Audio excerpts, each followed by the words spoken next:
स्वातंत्र्यपूर्व काळात लोक 10-10 वर्ष जेलमध्ये होते. आता आपण थोडे पैसे खाल्ले आणि जेलमध्ये गेले तर काय हरकत आहे? हे कधीतरी माझ्यावर लॉकअप मध्ये मिळाला पाहिजे होता. मग त्याला लॉकअप दाखवला असता. पैसे कमवल्याशिवाय, मला पैसे दिल्याशिवाय तुमचं काय भलं होणार नाही. आता त्यांनी सगळ्यात वाईट काय केलं की राजकारणात शरद पवार साहेब आणि मोटर वाहन विभागात भरत कळसकर असं हे समीकरण आहे. लाच जोड्याने मारायला पाहिजे अधिकाऱ्याला. पवार साहेबांची स्वतःची तुलना करतोय हे सगळं. आणि वरती पुढे काय वाक्य? या सगळ्या भांडणाचा केंद्रबिंदू मॉनिटरिंग आहे. आणि आता माझे फक्त 7 महिने राहिलेले आहेत. या 7 महिन्यात जे काय गुंडाळायचंय ते आपल्याला सगळ्यांना मिळून गुंडाळायचंय. हे भाषण आहे कोणाचं? अतिरिक्त आयुक्त परिवहन. हिम्मत बघा. ब्रह्मास्त्राच्या जोरावरती माझे 7 महिने राहिलेत. 7 महिन्यात मी आता सगळं गुंडाळून नेतोय. हे त्याचं भाषण आहे. आणि वरती सांगतो अधिवेशनात तर काहूर तर होतच राहतं. अधिवेशनात अशा प्रकारचं काहूर हे होतच राहतं. मी एक्स्ट्रीमिस्ट आहे, म्हणजे मी अतिरेकी आहे.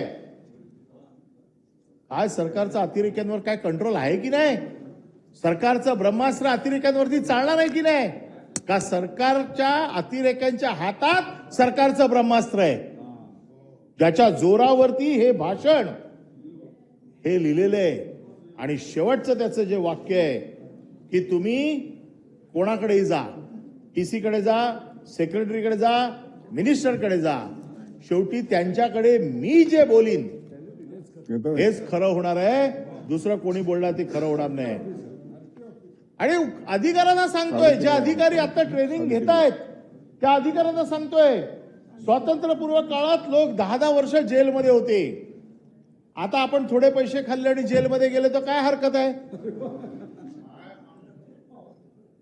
आतमध्ये गेलो तर आनंद घेता आला पाहिजे. नवीन ट्रेनिंग नाही. आणि आतमध्ये 8 दिवस बसलो तर काय फरक पडतो? हे कधीतरी माझ्यावर लॉकअप मध्ये मिळाला पाहिजे होता. मग त्याला लॉकअप दाखवला असता काय असतो ते. काही वाईट हो नाही. पैसे खा, पचवा, आतमध्ये जा, 8 दिवस राहा. आपल्या खात्याला तर याची सवयच आहे. आणि हे सगळं रेसिप्रोकल आहे. तुम्ही दिल्याशिवाय तुम्हाला काय मिळणार नाही. रेसिप्रोकल म्हणजे काय? एका हाताने द्या, दुसऱ्या हाताने घ्या. आणि हे सगळं success is directly proportionate to risk. आणि लाईफ इज अ रिस्क. त्यामुळे ही रिस्क आहे. परंतु आयुष्यात जर सक्सेस व्हायचं असेल तर मी सांगतो त्याप्रमाणे रिस्क घ्यायला शिका. हे कोणाचं वाक्य आहे? त्या अधिकाऱ्याचं.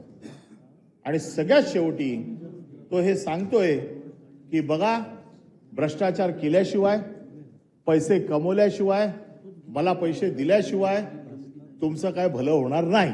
हा त्याचा मतितार्थ आहे. आणि शेवटी त्यांनी सगळ्यात वाईट काय केलं की राजकारणात शरद पवार साहेब आणि मोटर वाहन विभागात भरत कळसकर असं हे समीकरण आहे. लाच जोड्याने मारायला पाहिजे अधिकाऱ्याला. पवार साहेबांची स्वतःची तुलना करतोय. पवार साहेबांच्या बाबतीमध्ये अशा पद्धतीने बोलला, त्याला माहित नाही त्यांची किती वर्षाची राजकीय कारकीर्द आहे. या अधिकाऱ्याला जोड्याने मारायला पाहिजे. अशा प्रकारचे अधिकारी जर माजले असतील तर त्यांना राजकीय पक्षाचं, कुठल्याही पक्षाचे कोणी असू देत, कोणी कुठल्याही पक्षाचा असू देत, आमच्या विरोधक असू देत, आमचा बाजूचा असू देत, वयोवृद्ध नेत्याचा मान सन्मान आजही आम्ही कुठल्याही पक्षाचा मोठा नेता असला तर आजही आमची संस्कृती हे शिकवते की त्यांच्या पायाला हात लावून त्यांचा आशीर्वाद घ्यायचा. आज भारतीय जनता पक्षाचे कोण वयोवृद्ध नेते भेटले, आम्ही त्यांच्या पायाशी हात लावतो. पवार साहेब भेटले, आम्ही हात लावतो. त्याची कारण आपल्याला संस्कृती आहे, राजकारणामधली संस्कृती आहे. आपल्यापेक्षा ज्यांची पूर्ण हयात ह्या राजकारणामध्ये गेलेली आहे त्यांचं व्यक्तिमत्व वादातीत असेल नसेल हे ठरवण्याचा अधिकार शासनातल्या अधिकाऱ्याला नाही आहे. राजकीय लोक एकमेकाची काय उणीधुणी काढतील ती काढतील, पण एवढ्या मोठ्या माणसाची तुलना स्वतःबरोबर करणं हे मला वाटतं हे माजलेल्या